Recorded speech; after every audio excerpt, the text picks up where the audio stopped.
umepita mwaka mzima wa kesi ambayo baadaye ilifunguliwa na imethibitika pasipo shaka kwamba ni kesi ya uongo, kwa sababu baada ya mwenyekiti kukamatwa tumechukua zaidi ya miezi 4 mpaka 5 tukiwa kwenye mahakama ya chini pale Kisutu bila kupata komito, kwa sababu sheria zetu zinataka hao watu wanapokamata watu tayari wawe na kesi na wawe na ushahidi wa kutosha ili wasikawize kesi, wasicheleweshe kesi. Wanasheria wanasema justice delayed is justice denied. Hilo atalizungumza vizuri Dr. Rugemeleza Nshala na Senator Sifuna ambao ni wanasheria. Kwa hiyo tumechukua zaidi ya miezi 4 au 5 pale Kisutu kukiwa na mapambano, mwenyekiti akitaka apelekwe kwenye mahakama ya juu. Tumekwenda kwenye mahakama ya juu ambayo ni mahakama kuu. Wote tumesikiliza ushahidi uliotolewa wa watu wanaoitwa bodaboda na nini na mama ntilie, ushahidi ambao kwa kweli ulikosa mashiko kwa kiasi kikubwa.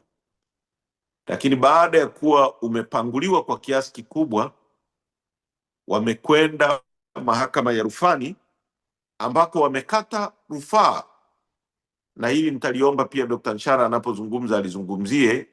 Wamekatia rufaa orders ambazo kisheria hazipaswi kukatiwa rufaa, na sasa ni dhahiri kwamba hiyo kesi imekwenda kupakiwa kwenye mahakama ya rufani. Haya yote yanafanyika kwa jambo moja tu. Lissu sio mwizi, wala Lissu sio muhaini. Lissu haongozi kikundi au genge la wahaini. Lissu haongozi genge la wezi wala watu wenye nia mbaya na nchi. Lissu ni kiongozi halali wa chama, mbunge kwa miaka 10, kiongozi wa chama kiongozi, chama namba 1 chenye watu wengi na kinachoungwa mkono na watu wengi zaidi Tanzania. Kwa hiyo amekamatwa sio kwa sababu anakosa, amekamatwa kwa sababu ya hofu ya watu ambao hawana uwezo, hawana ushawishi, hawakubaliki kwa jamii. Wanataka watumie nafasi hiyo kumnyamazisha. Moja, kumlazimisha afatwe matakwa yao, apige magoti, compromise. Na Lissu akicompromise ina maana chama kina compromise. Chama chetu kikicompromise ina maana Watanzania wanapoteza matumaini ya kubadilisha nchi yao. Yeye amekataa kufanya hivyo. Historia ya Mheshimiwa Lissu inafahamika. Mwaka 2017 tukiwa bungeni alishambuliwa kwa risasi nyingi sana, na Mwenyezi Mungu akaokoa maisha yake. Pale alipo Lissu amekuwa akipata matibabu mara kwa mara ya check up na kupatiwa ushauri wa kimatibabu na check up ya kiwango cha juu nje ya nchi tangu mwaka 2017 aliposhambuliwa.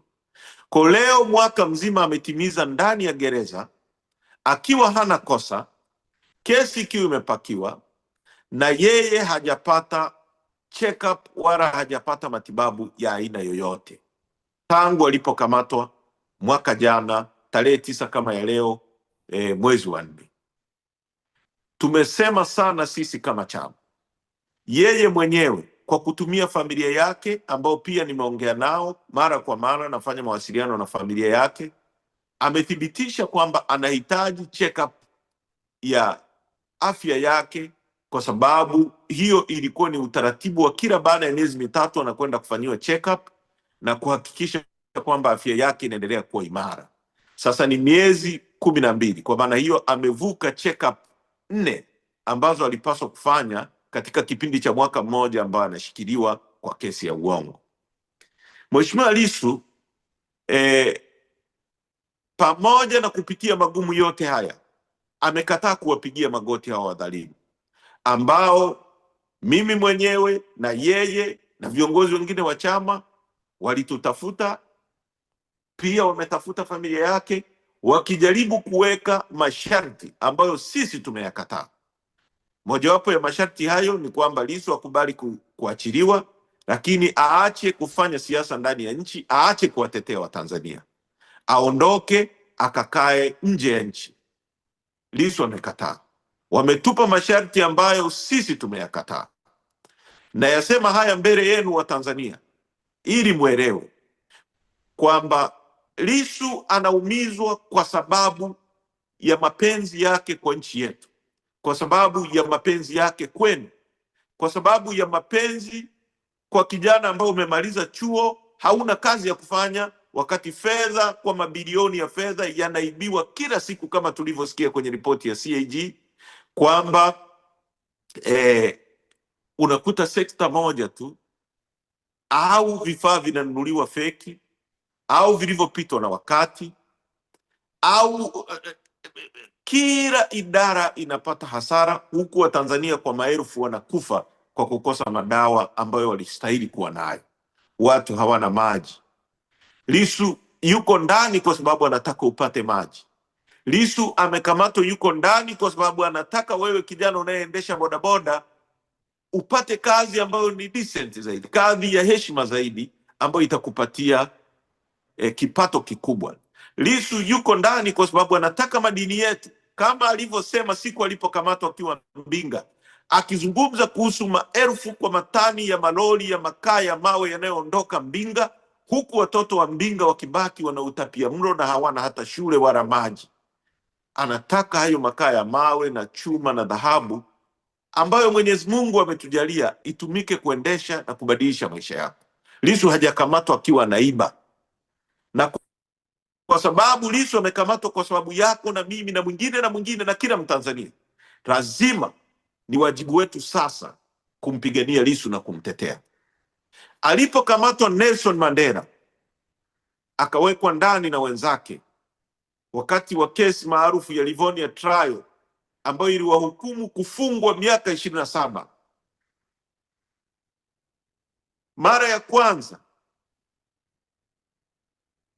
dhamira na nia ya serikali ya kikaburu, serikali dhalimu kama iliyoko Tanzania, ilikuwa ni kuwanyonga wakina Nelson Mandela. Lakini kwa jinsi ambavyo watu wa Afrika Kusini walisema Mandela amekamatwa kwa ajili yetu, wakajitokeza kwa wingi, wakafanya kampeni kubwa ndani na nje ya nchi. Makaburu walilazimika kubadilisha kutoka kuhukumu ya kunyonga wakina Mandela wakawafunga maisha. Lakini kampeni ilipokuwa kubwa zaidi, kiu ya Waafrika Kusini na watu wa dunia hii wanaopenda haki walipopiga kelele zaidi, wakina Mandela badala ya kufungwa maisha na kufia gerezani, walitoka baada ya miaka 27 na wakaikomboa Afrika Kusini. Jambo langu kwako wewe kijana unayetuona, unayedai kwamba unatuunga mkono, sio kusemea chini chini. Tunapaswa kuanzisha kampeni kubwa ya kutaka utawala huu wa kidhalimu umwachie Tundu Lissu, kwa sababu Lissu amekamatwa kwa ajili yetu, kwa sababu wote tunajua na wote tunaamini Lissu hana kosa. Lissu sio mkosaji. Lissu ni mtu mwema anayetupigania, ili asikate tamaa, ili asiwe na baridi kule aliko anafikiri kwamba nimekamatwa na watu niliokuwa na wapigania wamerudi nyuma. Tunapaswa kuanzisha sasa, kuanzia leo, kampeni kubwa kwenye kila platform, kwenye Facebook, kwenye Instagram, kwenye TikTok, kwenye Twitter, ya kumdai Lissu. Wale mlioko nje ya nchi mnaotusikiliza, diasporas wetu, tembeleeni kila ofisi kwenye kila nchi ulioko kudai immediate release ya Tundu Lissu bila masharti.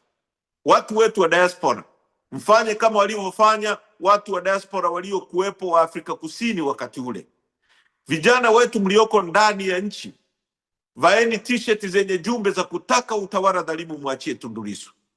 Tuandike vipeperushi visambae kwenye masoko,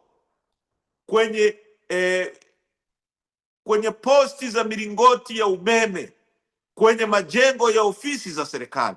zikiwa na picha ya Lissu, lakini zikiwa na ujumbe wa kumdai Lissu aachiwe.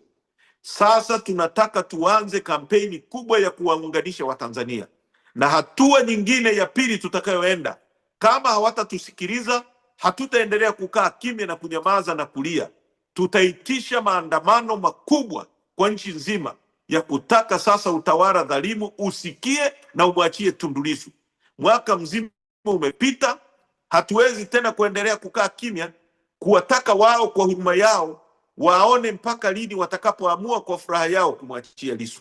Tutakwenda hatua ya pili, na sisi chama tunataka kwa kuanza hiyo kampeni ya kwenye platform zote iwe kubwa ya kutosha, ili kuwapa awareness wa Tanzania.